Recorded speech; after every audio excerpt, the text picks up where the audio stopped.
37 वर्ष के ये जातक हैं और सबसे पहला प्रश्न इनका फाइनेंस को लेकर और सुख शांति को लेकर है। सबसे पहले समझिए कि दशा कौन सी चल रही है। दशा बृहस्पति भगवान की चल रही है और 2026 तक चलेगी। इसे नोट कर लीजिए। अब हम कुंडली में यदि देख रहे हैं कि गुरु कहाँ बैठे हैं तो गुरु अष्टम घर में बैठे हैं। ये अगर गुरु अष्टम घर में बैठ जाएं तो जीवन भर परीक्षा देते देते जातक परेशान हो जाता है। लेकिन जब अष्टम भाव में गुरु बैठते हैं तो आपको रिसर्च के लिए, R&D के लिए, रिसर्च एंड डेवलपमेंट के लिए आपको प्रेरित करते हैं। जियोलॉजी पढ़ने वाले ज़मीन के अंदर की जो स्टडी होती है, गुप्त विद्या, गुप्त ज्ञान, ये सब बृहस्पति अष्टम देते हैं। तो व्यक्ति को अपना मन जो है वहीं केंद्रित करना चाहिए। एक तरीके से कह दे कि जो दिखता नहीं है, जो वर्चुअल वर्ल्ड है, उसमें बृहस्पति अष्टम भाग्य अच्छा देते हैं। लेकिन अगर हम सरसरी तौर पे देखें तो बहुत सारी जगह प्रॉब्लम करते हैं। इसे नोट कर लीजिए। 2026 तक बृहस्पति चल रहे हैं तो स्थितियां जो रहेंगी चुनौतीपूर्ण रहेंगी। आरंभ करते हैं। लग्न चार्ट का पहला घर समझिए। यहाँ पे 7 लिखा हुआ है तो तुला राशि बनी है, तुला लग्न बना हुआ है और इसके स्वामी जो शुक्र है वो जाकर भाग्य में बैठे। अगर लग्नेश 9 नंबर और 10 नंबर इससे संबंध बना ले तो व्यक्ति बहुत खुशहाल रहता है और जीवन बहुत अच्छा चलता है। अब यहाँ पर जो इनके लग्नेश है, 7 लिखा है, तुला राशि, शुक्र बने लग्नेश और जाकर भाग्य के भाव में बैठे हैं। अब देखिए यहाँ पर 0-0 हो गया है तो 0-0 हो गया तो भाई धन गायब हो गया है। जबकि यहाँ पर जो भाव है वो बहुत स्पष्ट हो रहे हैं तो इस पे हमें काम करना चाहिए, वीनस पे, क्योंकि डिग्री में बिल्कुल ख़त्म हो गए हैं ये। इसके बाद हमें दूसरा घर देखना चाहिए धन का। तो यहाँ पे 8 लिखा है, कोई भी प्लैनेट नहीं बैठा है। वृश्चिक राशि बनी हुई है। वृश्चिक राशि जहाँ भी बनी रहेगी लग्न चार्ट में 8 लिखा रहेगा, वो भाव क्रांतिकारी होगा। अब देखिए यहाँ पे मंगल भगवान की ये राशि है और मंगल भगवान छठे में चले गए हैं, इसीलिए धन फंस गया है, खतरनाक स्थिति हो गई है। तो धनेश जो है, धन के घर का स्वामी उसे हम धनेश कहते हैं या दूसरे घर के स्वामी को द्वितेश कहते हैं। तो ये द्वितेश जाकर छठे भाव में नहीं बैठना चाहिए। अगर हम इंडिपेंडेंट बात करें, मंगल छठे भाव में व्यक्ति को शत्रुहंता बनाते हैं और व्यक्ति का, जातक का जो शत्रु होता है वो पानी मांगता है उसके सामने।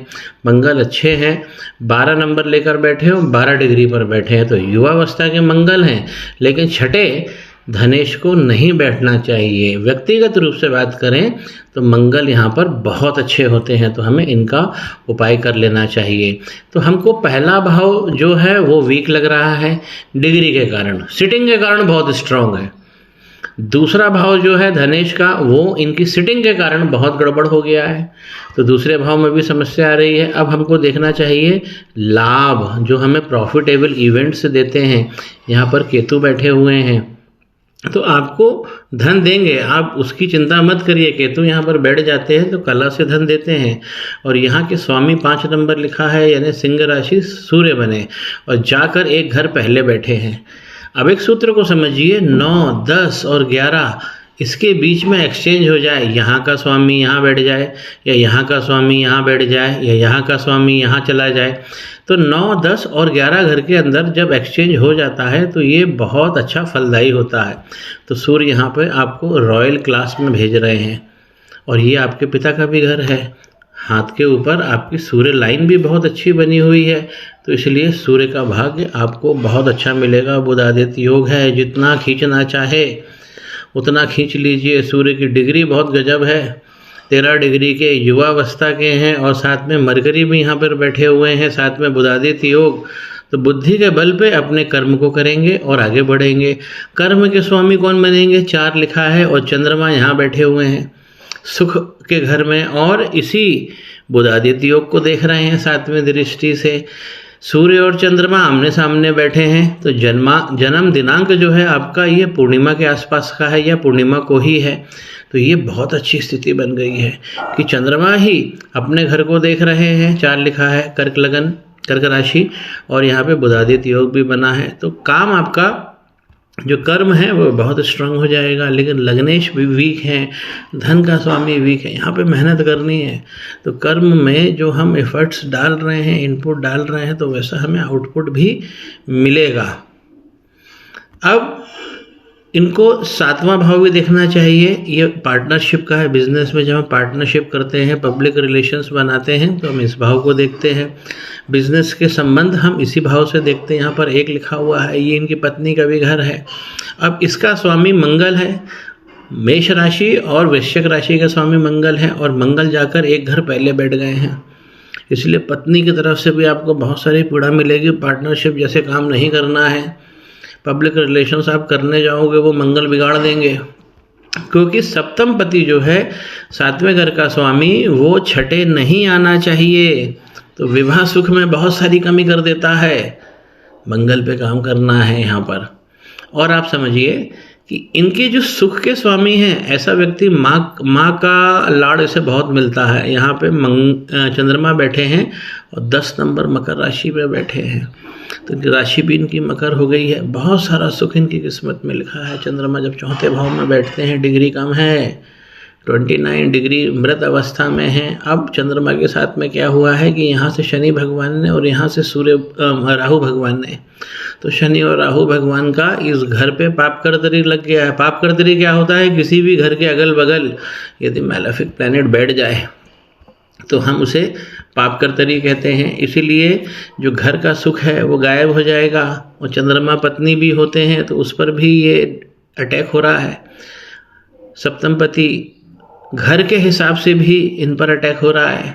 तो हस्बैंड वाइफ में डोमेस्टिक प्रॉब्लम बहुत सारा रहेगा और बिजनेस रिलेशनशिप में बहुत सारा रहेगा। चंद्रमा जब फंस जाते हैं तो रेगुलरिटी है, फ्रीक्वेंसी है पैसे आने की। जब हम काउंटर पे बैठते हैं बिजनेस के और जो धन आता है तो चंद्रमा उसे डिसाइड करते हैं, वो फ्रीक्वेंसी ख़त्म होगी इनकी।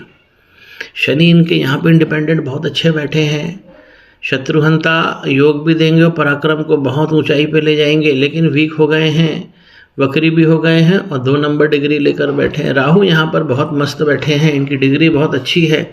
प्रेम में, संतान में यहाँ पर ये दिक्कत दे देंगे। संतान को समस्या या संतान से समस्या ये रहेगा ही।